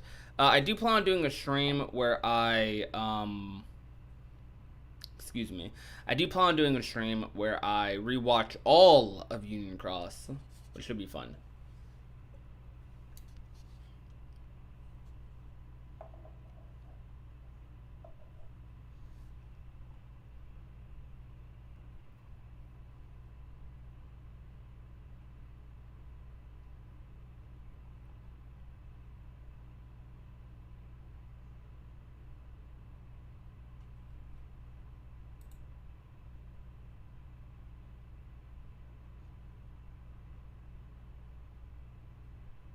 All right. Well, so we analyzed quite a bit today, especially some of the more important stuff. We missed a couple of things here and there, but we got a lot of the big stuff out the way in terms of the main little analysis. I'm thinking about what I want to do at this current moment. Let's see. How many of you here have a Twitch account? Type yes or no in the chat if you have a Twitch account.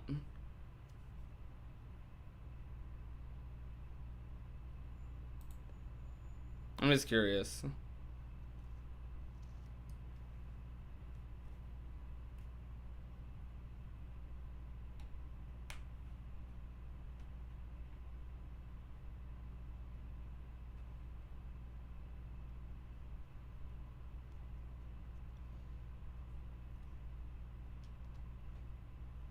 Okay, a lot of you have Twitch accounts. Some don't.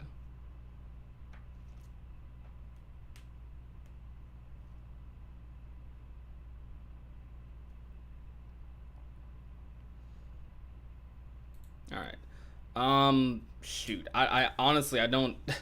I would raid someone, but no one's live to raid for me. All right. I guess I'll leave you guys off with this. I'll just tell you guys to join the Discord and we will be done for the day. So let's go ahead and grab the Discord link. Where's the invite button at? Can't find it. Oop. Hold up.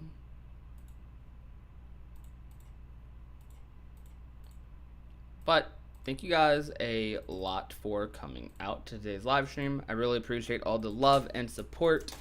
We will. I'm thinking about. I probably won't double upload today, but I thought about it. But there will be another really awesome video tomorrow for you guys. Thank you for the support on this video so far. But join the Discord server. I don't know. Raid the Discord, I guess, because no one's live on YouTube.